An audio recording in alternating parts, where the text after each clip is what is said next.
Van Zier. MLS Player. Designated player for the New York Red Bulls. Snom. Totally, I knew that. Absolutely. MLS Player? No, Snom, I know that Snom guy. is a Pokemon. Blum. Wait.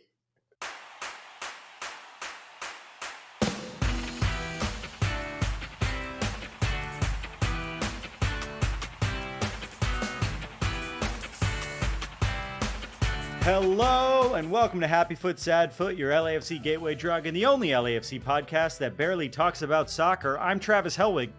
I'm Vince LaRosa. And I'm Darren Miller. Welcome to our preview of LAFC's MLS match versus the Portland Timbers on Saturday, April 13th at 1:45 p.m. at Providence Park in Portland. It's the free match on MLS Season Pass on Apple TV, and it'll also be on Fox. Ever heard of it? And of course, we'll be live streaming our post-game call-in show 10 minutes after the final whistle at youtube.com/@HappyFootSadFoot. Later in the show, we'll follow up last week's excessively dumb trivia game with a new 2024 edition of MLS Player or Pokemon. And of course, we'll have our storylines for the week and make some bets. But first, we just woke up. Give us a fucking minute. It's time for listener-mandated banter. Darren, Vince, how you doing? Getting through the week. It's Wednesday. We're recording this. Darren, I didn't write it. Hoping if we didn't say anything that we could it would somehow just pass us by. But we're in it now. We're in it. Well, we do have an agenda. We're releasing merch. The merch is back. Oh yeah, there's something that we can actually talk about. So here's the deal, everyone. Brand new scarves for Patreon members, and these ones are fucking beautiful. We have, I want to say, 15 new items in the store. I don't know exactly the number, but really fucking cool ones. We'll post them. Really cool shows, all at happyfootsadfootpod.com. If you're a Patreon member, there's going to be a new 2024 discount code to get your 15% off all the merch. So we'll post that on Patreon. It'll be whenever this episode is out, that post will be pinned to the Patreon. It'll be there all year long. So the old code will no longer work. You have to use this new 2024 code to get 15% off all the merch. But yeah, we do have new Patreon exclusive scarves that sold out so fast last year. So if you want yours, I recommend getting on it. Yeah. And to be clear, a lot of the other new stuff is not Patreon member exclusive. So if you're not a member, you can also look at the other stuff and check out what else you might want to get. Because there's a lot of cool stuff dropping. Go ahead, Vince. Is that 70s like album covered inspired like light blue t-shirt that you put in our chat? Is that one of them? No, that's not Patreon inspired. That's for everybody. That's the Gateway Drug shirt. Yeah. Okay, that one is my favorite. Oh yeah, like, that's a good one. Easily my favorite. Weird psychedelic, almost looks like it was like drawn on a notebook sort of. Yeah, it looks like a 70s album cover. Like some Hesher kid in high school was like just taking his time with some markers and like had totally missed geography class or whatever, and now has a cool t-shirt. Yeah, I think we have a sweatshirt of that as well. Like we have it in a t-shirt and then a sweatshirt of like a psychedelic. It might even be a crew neck. I don't know, but it looks cool. I like that one a lot. And we have Hire Vince merch, which the entire proceeds go to Vince LaRosa. Darren and I don't get a cut. So if you specifically want to fuck me and Darren over, buy the Hire Vince merch. Or if you want to help Vince, that's the other way to frame that. What the Hire Vince merch, unless there's other designs that I didn't see. No, but the Hire Vince merch, the design of that is the photo of Travis writing Hire Vince in Sharpie on a table that we ate at a restaurant in Columbus the weekend of MLS Cup last year. I think the day after we lost. Yeah. So this is also like legit cool looking design. Yeah. It's cool. Yeah, anything I say is going to be biased here because everyone's going to be like, "Yeah, you just want our money, Vince." But I'm like, "No, look, it's like kind of Keith Haring-esque. It's very interesting. It's cool. But also would be very weird to like somehow see one of you on either the Jumbotron and or Apple TV with a shirt that says Hire Vince. That would be hilarious." There's also Atuesta inspired merch, Hollingshead inspired merch, Elias Sanchez inspired merch, Bouanga inspired merch. We have Vela inspired merch, but we haven't talked about if we're going to put it up or not. Should we wait to see if he signs with the team or not? Yeah, maybe we wait on that one.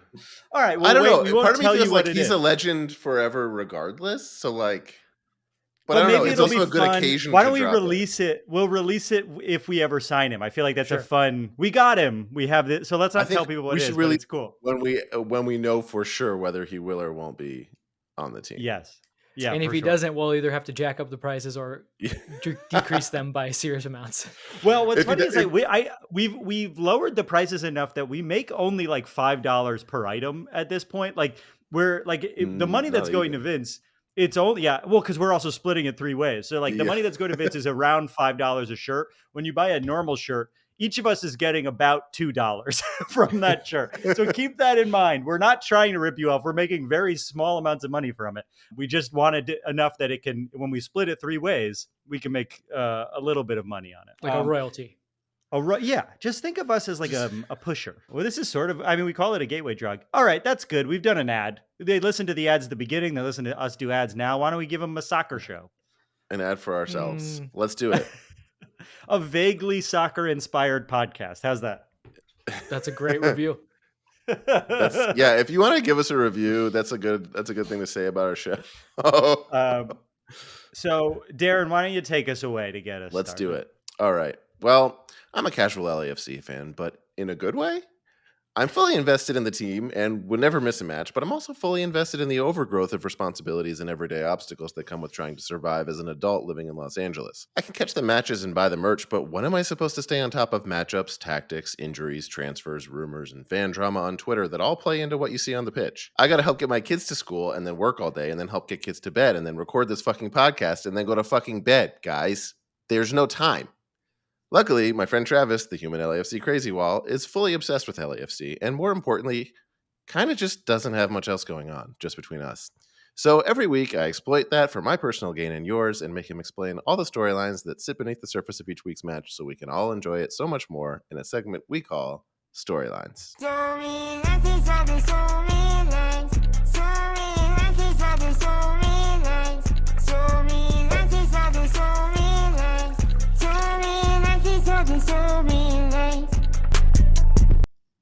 Darren, you missed edit the podcast between record the podcast and go to bed. You also edit the podcast.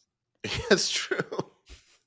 Also, what am I supposed to do? There was a point where you were really stringing it together, and I could feel it. It was palpable. Speaking of edit the podcast, I'm gonna have to edit that together because it was so hard to get through it. Well, the audience would never know how many times you edited it together. That's why you're such a good editor, Darren. That's true. They can't see the scenes. Yep. Well, everyone should just know there's a lot of editing involved, especially when I'm the one talking. So there's no time to keep up with what the fuck's going on with this team. So please tell me. I mean, that's your Darren, Vince, Dince, I come to you this Wednesday evening with some storylines. You know, from the song? You know the song we just heard? We just heard back there, yeah. From like a minute ago. And the first storyline of the week is a simple one. And it's this. Just what can we learn from El Tráfico? I don't know if you remember, but last week we played our biggest rivals in the league, the Carson Galaxy, who somehow found a way to both be beaten on the pitch and be beaten by each other in the stands. But luckily, we got our biggest win of the season just a few days ago. We dominated the Galaxy on defense, making their big three of Paintsol, Peck, and Puig look feckless against Ryan Hollingshead's reign of terror. And even our good friend Kike Oliveira played some lockdown D. We didn't talk about that on the postgame, but he played some good defense that game. But outside of the dick goal heard round the world by Timothy Tillman, our offense was pretty not pretty. And in the past, the Galaxy have beaten us many times in El Tráfico despite being a much worse team. And then after the game, go back to looking like their same shitty selves. So I'm curious what will happen to LAFC this week. It's true that we got a victory when we needed one. And without a doubt, LAFC executed their game plan to a T. But we always know that El Tráfico might just be El Tráfico. So Vince, do you think we should think about El Tráficos as weird anomalies in the season, or do you think our team can build on the gritty work that we did on Saturday? You can definitely build on the gritty work. I don't think the strategy, specifically the kind of low block and all-out counter from trapping the other team, is going to be something that LAFC can build on. But I think one of the biggest things I'm going to be looking towards is like, they created a lot of good chances, but didn't finish. And that's kind of what worries me, because that actually has been a theme throughout the season. Well, wait till you hear storyline 2, Vince. Darren, what do you think? Oh, shit. I bet storyline number 2 is going to be about finishing. Am I right? Well, we'll see. We'll see. Can't get I ahead don't know, of man. ourselves. I honestly I need this storyline segment. I have no idea how Portland's doing this year. Well, that's storyline 3. We're giving them a table of contents. This is great. You could just skip ahead. You know the next 2 things we're going to talk about. Well, not now. Now that's the future. I can't skip ahead to the future. Skip ahead to the ads. Personally, I felt good after last week's match, but I'm not sold that it's a permanent turnaround just yet. A road win in Portland would go a long way to helping me feel a lot better about this rough start. But that said, the game did leave me with quite a few questions about the team, and none more important than the second line of the match, which is this. Both of you guess what the question is I'm going to ask. Can they finish? Can they score a fucking goal? The second storyline of the match, which is this. Does Denny Bwanga need therapy? We've already spoken about the massive goal-scoring drop-off from Denny Bwanga between last season and this season, but just to really spell it out, through April 10th of this year, Bwanga has scored 3 goals, I believe 2 of which have come from penalties. 3 goals is also the amount of goals that he scored in our first Champions League game last year. In fact, by this time last year, across all competitions, Bwanga had scored 3 goals against Alajuelense, 2 goals against the New England Revolution, 1 against FC Dallas, 2 goals against the Whitecaps, and 3 goals against Austin. That's 11 goals before April 8th, or by April 8th. And if we only count MLS regular season games, he's still had 6 goals, double what he's had this season, all with Vela as the primary penalty taker at the beginning of the season. But it's not just that his goal scoring hasn't been there yet this season. He doesn't seem like he's got that effortless killer instinct at all in really any of the games this season. Never was that more obvious than this past weekend when he missed a wide open net against Carson that would have iced the game. He was so close to the empty net that it was genuinely more difficult to miss than make that shot. I do honestly think I could have made the shot. And I don't say that lightly. I don't think I'm good at soccer, and I think I could have done that. It was, and it hurts me to say this, a true Buke puke. Vince, what do you make of Bwanga's open net miss? Does it signal something to you about where his head is at? The focus is definitely, I think you've hit something with the killer instinct. The only plus side I would say is he is still getting very good chances. Honestly, the fact that you're getting on very good chances, and then someone like Denny Bwanga that does have a track record of scoring. Now, if he was 19 years old and missing like this, I would be worried, but he has a golden boot in his past. So it really then just boils down to focus. Some of the goals he scored last year were absolute wonder goals, right? And maybe those don't go in different scenarios just because of the goalkeeper or the moment or the fact that he was just really fucking good at that moment. But if he's still getting there and getting on the end of tap-ins, eventually I think it goes in, and hopefully this is a wake-up call. Because again, last season, although he was the Golden Boot winner, he left, I would say, I can think of off the top of my head, 3 goals on the table that were pretty much sitters. So he is prone for a sitter or two, let alone the fact that he could also hit one from 20 yards out into the upper corner and rip the net off. I do think if I remember correctly, and I could be wrong, he did have an insane pace of goal scoring, up through Leagues Cup. And then after that, team sort of figured out that they need to mark this guy a little bit harder. They were never able to lock him down the same way because we had Vela. But it really, I do think that he did slow down a little bit as the season went on, but maybe I'm wrong. Darren, when you're in your head, what do you do for self-care? Oh, I don't know. I'm in my head at all times, and there's no way out. Thank you. It's a prison. Me, I make my wife buy me a trip to a 5-star resort in Hawaii. I think everyone should do that if they're having a hard time. That seems like it would work. Hypothetically speaking. If you're really not struggling, doing self-help stories on Instagram with this kind of stuff, just find a wife who makes more money than you and ask her to spend that money. That's a good way to do it, I think. Knowing me, I maybe could have accomplished the first and then still wouldn't have been able to accomplish the second. You'd be like, did we pick the right hotel? The other hotel did have a water slide. This is gonna sound like an insult, Darren, but I need to say it to you because it's something I had a thought of earlier this week, which is that J. Cole dissed Kendrick Lamar, and everyone was saying it was a pretty good diss. And then 36 hours later, apologized for dissing Kendrick Lamar. And I was like, that's some Darren shit. To like put out pretty good work and then to be so in your head for 36 hours that you're like, you know what? Never mind. Forget it. I didn't mean to do it. I like Kendrick Lamar. Am I wrong that that's some Darren shit to put out an 8 out of 10 and be mad that it's not a 10 out of 10? Yeah, minus the like, wasn't there some anti-trans language in there that was like worth? That was in a apologizing different for? song. Yeah, he Okay. didn't even apologize for that. He apologized for the Kendrick diss. Oh, cool. Okay, so I'm still anti J. Cole, but I guess I do share that one quality. I really wish that he had gotten on a mic and been like, guys, there's some things that I said that I really want to apologize, and everyone's like, all right, he's gonna do it. Okay, and he's just like, yeah, and it's I about really like something Kendrick, different. and they're like, bro.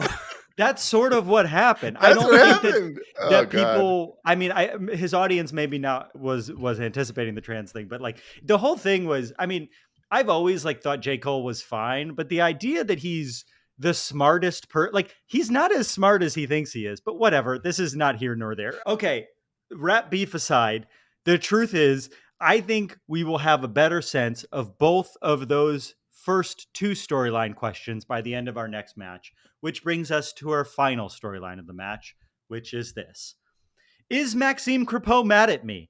In back-to-back weekends, LAFC will face former club hero goalkeepers, and this week we face off against our old friend, Maxime Crepeau, aka the femur heard round the world. I realize I used the same joke twice. The dick goal heard around the world and the femur heard around the world, but it's fine. You just pulled the Darren. I thought that was a callback. You truly did the thing that you just made fun of me for doing. I am the J. Cole now.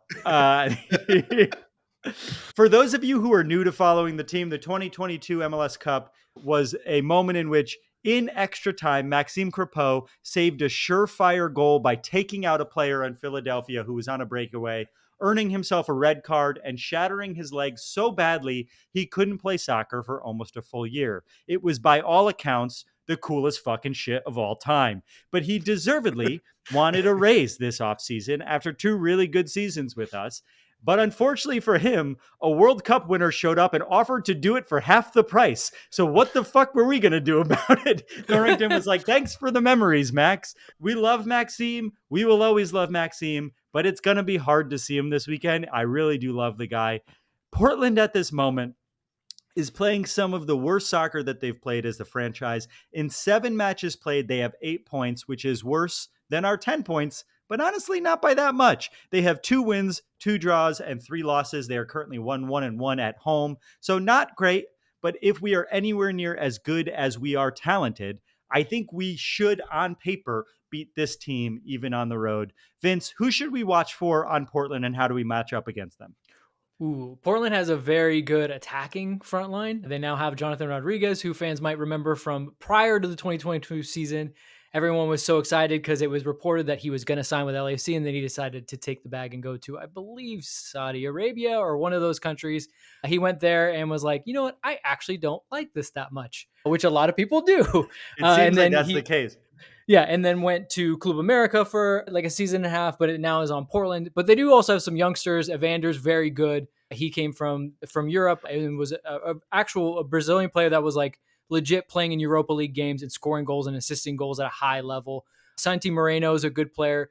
They still somehow have Diego Chara. Like, the man just does not age and like also doesn't get yellow cards despite doing at least 2 to 3 things per game that should get him one. But ultimately, is he the one whose brother was on the team? Didn't they have brothers on the team? Yep. Yimmy or Jimmy. I don't, it depends on how you go. I mean, so they're both Colombian, and I don't know if it's Yimmy or Jimmy. And the reason why I don't know is not because of him, but it's because I'm convinced that James Rodriguez has pranked us all. And that's not actually how you say his name. It's just James, but we're all walking around saying that's James. And it's got to be like the silliest thing. And he's been doing it to us since like 2014. But aren't there brothers on New England too? Yes, there's Carlos Heel and his brother. It's not. his It's brother. okay that I don't Yeah, know and Carlos the Gil's brother's Thanasis. name. So Actually, we know which Thanasis one's is- better team. now. Actually, I think Yeah. it's Nacho. His name is Nacho Heel, which is obviously not his. So his name is probably Ignacio. But the big thing about Portland, other than their attack, is like they clearly just like to attack, which is such something very un-Portland-esque. When they had Giovanni Savarese as their coach for the longest time, they would like literally get 11 guys back and then maybe rely on one counterattack goal. Now they attack well, but they give up goals, and a lot of goals, and not just goals, but they give up chances. So this Portland team is one that you can get chances on. So we know we're going to be able to get to Maxime Crepeau, kind of similar how we got to John McCarthy in that Galaxy game. But if Crepeau puts in that type of game that Johnny did, like it's going to be hard to score on him. So you're going to have to be sharp against this team. But they're going to give up. They're going to get theirs, but they definitely are going to give up big chances on the other end. Darren, any guess what question I have scripted for you right now? No. No. One guess what I would ask you about Portland. About Portland? Mm-hmm. Have you ever been Vince. to Portland? Yes, there you go. You got it. God damn it. Have you? No, Travis, I've never been to Portland, but I've always Really? wanted to go. Yeah. I think you sort of missed its prime. You know, like it really leaned into what it was for a while, and I don't know. I mean, I haven't been there in a bit, but I went to Portland in like 2012, and it was very Portland. I can only imagine what it is now. Yeah, I feel like Portlandia Portlandia probably like pushed on it too hard, and the light went out. Maybe it made it fly too close to the sun. Is it Portland or Seattle where they decriminalized all the drugs? Seattle? I think Seattle. But one of the states, they fully decriminalized all drugs, and it's not going well. As a drug user, I'll say it's not going well. Right. I mean, I've been to Portland a couple times to go to away games since the pandemic. And Portland did not bounce back well. It's a very interesting town. I'll say that. Cool place. I mean, there's cool places and some cool people, but there's also a lot going on in the background that is not allowing them to get back up to what it was when maybe you saw them in 2012. Yeah, I loved Portland when I visited the few times, but yeah, I have. It seems as if maybe we've missed the boat on Portland. But those of you who are going, you're going to have a great time. I know we got some listeners going. You're going to have a great time. It's a wonderful city, great restaurants, great bars, and maybe you can do drugs and it's not a crime. I'm not sure if that's true or not. Those are the storylines for this week's match. When we come back, we're going to play a fan favorite game.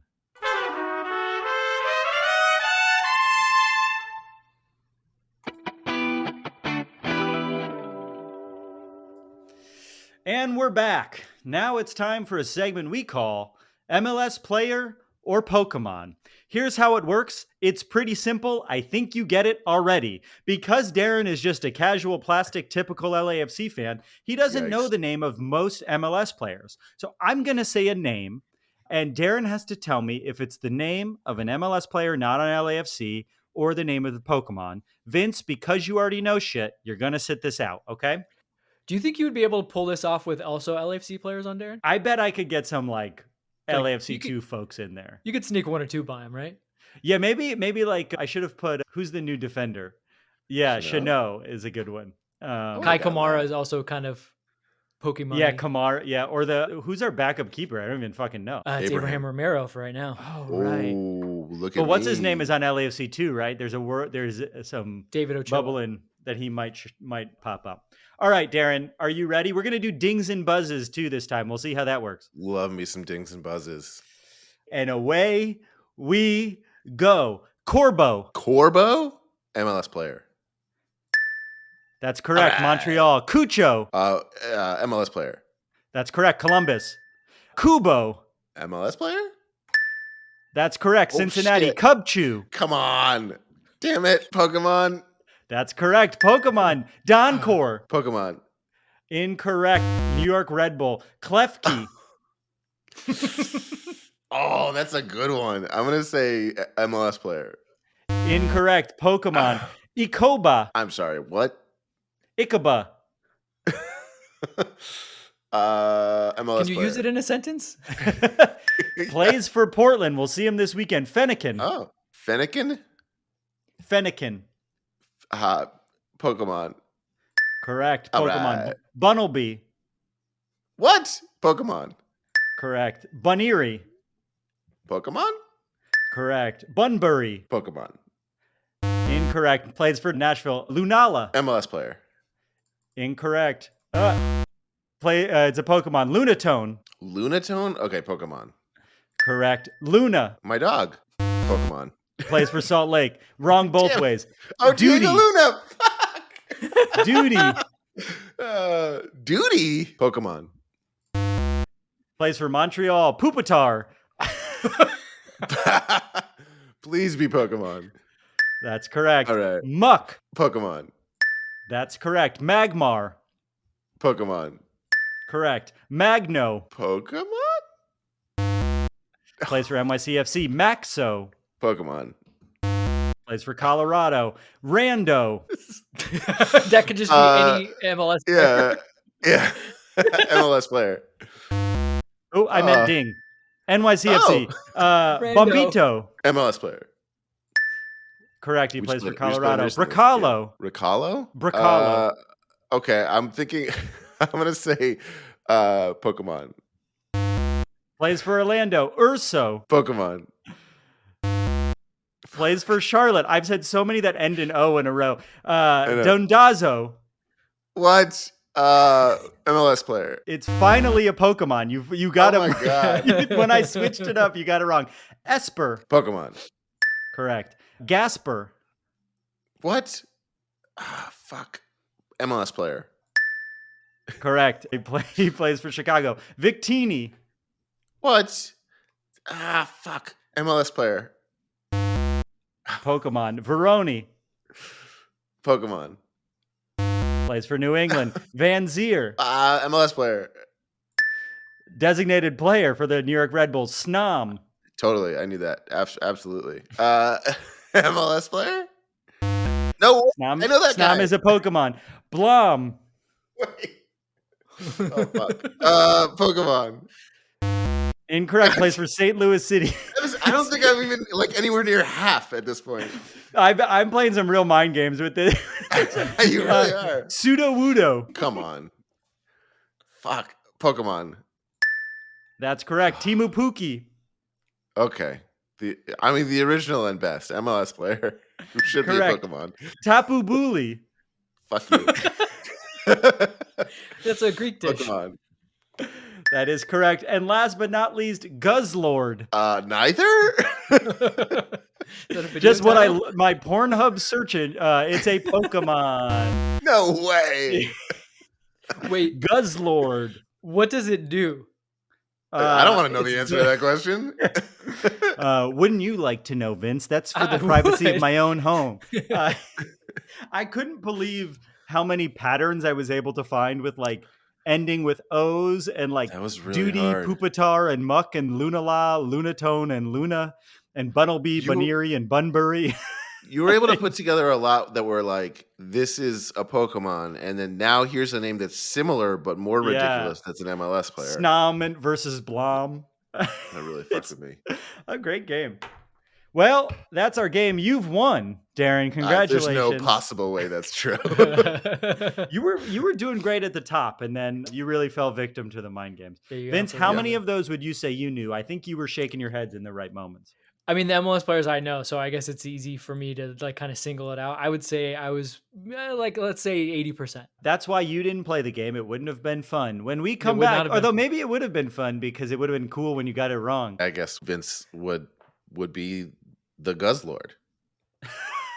Wow. Guzzlord himself. We all have nicknames on the show, Vince. I guess you're the Guzzlord. When we come back, we're going to make some bets.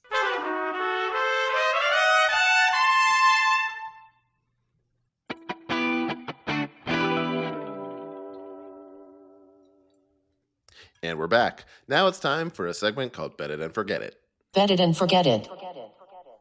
Forget it. Every week, we end the show with a bet for this week's game. We make an outlandish prediction, something that almost definitely will not happen, but could. Each week, Travis and I put up $5. If no one hits, the money rolls over to the next week. Eventually, by the time someone's weird prediction comes true, they might win a good chunk of change. None of our bets cashed last week, as usual. So our bet pool for this week is $80. We're getting up there. This is real. money. We now probably stand to gain more from Bet It and Forget It than from Patreon. Then the merch. Okay. My bet last week was a howler from John McCarthy. We got the opposite. A great game for John McCarthy. But my bet this week, I'm very confident in. I think this is going to be really, really good. And my bet is this. 2 players on LAFC will have a brace. One of them will be Denny Bwanga. So 4 goals at minimum. One of them with 2 goals is Denny Bwanga. It will also count if Denny Bwanga gets more than 2 goals, as long as someone else also gets a brace. So the 2 people have to get 2 goals in this game. That's my bet. Okay. And one is Denny Bwanga. Wow. Yes. Wow. I don't remember what mine was last week, so that was definitely a bet it and forget it. You did forget it. In honor of my fantasy. Oh, yours was that Carlos Vela would be the Falconer. Oh, it was Gareth Bale. Oh my God, that was pretty close. Very close. So that's pretty close. In honor of my fantasy stud, Timothy Tillman, scoring yet another goal. And in the fashion that he scored a goal, I'm going to go with the opposite. And a player will score a goal with their butt. Whoa, butt goal. Fart goal. Butt goal. And I'll even go this far and say that it has to be a goal for his own team. Because I feel like you get a pretty easy butt own goal. It's simpler as an own goal. Yeah. Right. But I mean a butt goal for... So like, let's say Tillman was he's already done the dick goal. Let's say he gets another one where it's a tap in and he just decides to spin around and hit it in with his butt. That will count for me. I'm going to also say it should be backside, because if someone gets like pushed over and it hits off their back, I think we should still count that, because it's still crazy. That doesn't happen. Yeah. We'll say fair. General area. Like if it gets a little bit of cheek plus lower back, like we're still calling that a butt goal. Great. Love that one. My bet, I'm going to call this the Ryan Hollingshead head goal, which means it's Ryan Hollingshead and he has to score off a header and he has to do the mustache celebration. So it's which is also part of your head with his head, and he does the mustache celebration. So it's a 3-parter. It's a parlay. It's just an opportunity for me to feel like I got so close and fails. Like it's just to piss myself off. Well, we shall see. I think that one, has of the 3 of ours, easily the best chance of happening. Really? Portland gives up a lot of chances, and also, like the Galaxy, not very good on set pieces. So if LAFC, it's another good way for LAFC to open the door with scoring set pieces. So, hey, Hollingshead header or Timmy, don't let me down, butt goal. Or all right, 2 goals and 2 goals, which is less sexy than yours. And if you like Ryan Hollingshead's mustache, as we end the show, let me remind you, we've got some Ryan Hollingshead mustache merch at happyfootsadfootpod.com. If you're a Patreon subscriber, you get 15% off. Honestly, if you're going to buy 2 things of merch and you're not a Patreon subscriber, the $5 that you pay for the month on Patreon, you could just use the 15% discount and you'll make your money. You'll save more money than if you bought the 2 pieces of merch doing that and then just cancel. It doesn't matter. It's like I know the goal you. is to trap you, but I don't care. Yeah. Whatever. It'll also drive us wild wondering, why are so many people signing up and then canceling? What are we doing wrong? Because we'll forget that we said this. Well, they really hated our Portland episode. It's tough out there. You got to do what you got to do. I'm really proud of this year's merch. Like, I mean, we'll do more over the course of the year, but we wanted to do a refresher. The design looks great. We've got some Frenchman Flip stuff. We got some Ilie makes the right choice or the smart choice merch. We got some good stuff in there. I want everyone to go check it out, even if you're not going to buy it. I'm proud of a lot of that, the design stuff. But that's our show. Our theme music is done by the insane team of James Valentine, Nate Walcott, and Louis Palmer. You can subscribe to our YouTube channel, where all episodes and clips are available in video form at youtube.com/@happyfootsadfoot. You can review us on Apple Podcasts and Spotify, and you can follow us on Twitter, Facebook, Instagram, and Threads, a thing I haven't posted to, I think, since 2023. And if you made it this far into the episode, chances are you're enjoying the show, or you've heard me say this multiple times and not signed up. If that's true and you want to show your support, please consider becoming a friend of the Foot at $5 a month. The only way you can get one of those beautiful scarves, limited edition. I think we only have 40 available in the store. They went so fast last year, I was worried they wouldn't sell, and we have more listeners now. So if you want one, Be a Patreon. Go get a scarf. There's a link in the Patreon page to get your exclusive merch. It'll be in the same pinned post that has the 15% off code that you can use. $5 a month at patreon.com/happyfootsatfit. Any support really goes a long way to keep this show going and this community growing. Thanks again, and we'll see you in Portland, baby. I love you. Bye. I love you. Bye. Vince, I need to know. I just had a funny merch idea. What is it? We go do Darren's headshot, Vince's headshot, Dints. Somebody melds our faces Merge together. them It's together. not a good looking t-shirt, but someone make it. I thought you were going to say I love you, bye, which is we could maybe do something. Oh, that's with a good I love one. you, bye. I love you. Bye. I feel like it's more fun to make. And then on the back, team-inspired merch. it says Vince, say it. Yeah, Vince, fucking say it. No, my instinct is that people want team-inspired merch because you could wear it to games or whatever. But if you have specific podcast-inspired merch that you want, it doesn't cost us anything to put it up. So if you want anything, we can get it up there. I was gonna say also, like, if you're a patron and you like a design but want it on like a different product or something, like if you have a request, if you're It's on easy the to Patreon, we can field a request. Good thing we put this at the end of the episode where everyone definitely has already turned off the show. If you haven't, say in the comments of the Patreon post, Snom versus Blom. That's that's the code, Snom versus Blom, or Poopatar. All right, well, that's our show. Goodbye, everybody. I love you. Bye. I love you. Bye. Vince? Not yet. Oh, Vince, Come on, how do you man. feel about the listeners? They're okay. Haven't gotten him a job. He's not wrong. Yeah. Okay, bye.